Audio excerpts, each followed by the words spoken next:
talked about producing ray diagrams. These are diagrams that we draw on paper, but the light box is a device that actually gives us ray diagrams in reality. This is an experiment you're going to be doing in the lab, but I'd like to show you how it works before that. The light box simply consists of a source of light and a screen, and the screen has 3 or 4 slits cut in it. And so you can see the rays of light coming out from that. And obviously I can turn it. Now we can use this with various optical components. It's 2-dimensional, not 3-dimensional, but the idea is exactly the same. So for example, I can put a prism here, and if we set the prism up like so, you see the rays of light come in, they are deflected by the first surface and deflected again by the second surface. So for example, that ray of light is deviated to become that ray of light. And similarly, that ray of light is deviated there to become that ray of light. In the case of a prism, if we have parallel incoming rays, as we do here, we have parallel outgoing rays there. One of the things we can see with this is that as we rotate this, we will in fact get to a situation where we have total internal reflection. In fact, I have to rotate it this way. You'll notice here the rays of light are coming in, they are hitting this surface over here at above the critical angle, and so they're reflected from this surface and go out through that surface. So we actually have reflection going from reflected from that surface going out there, even though this isn't a mirror in the conventional sense. We're simply hitting that at above the critical angle. We can now look at the effect of various different lenses. For example, here is a simple convex lens.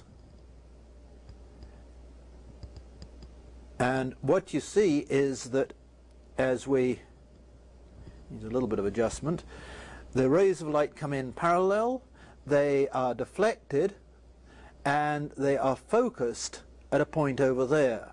So this is what would happen if we had an object at an infinite distance, so the rays of light were parallel from it. They are focused by that lens to a single focal point there. And that distance from the center of the lens to that point there is in fact the focal length of that lens. One of the equations that we'll use is the so-called lens maker's equation, and that shows that the focal length of a lens is inversely proportional to the radius of curvature. So here is a shorter focal length lens with much more sharply curved sides, and you'll notice the focal length from there to there is much shorter. Those are convex lenses which produce a converging ray of light. This is a concave lens which produces a diverging system. So here again we have parallel rays of light coming in here, and the outgoing rays of light are diverging. We can even use this to make very primitive optical instruments. So for example, here is a system where the convex lens will produce converging rays of light. The concave lens will cause these to diverge, and in fact will probably give us a focus somewhere over here.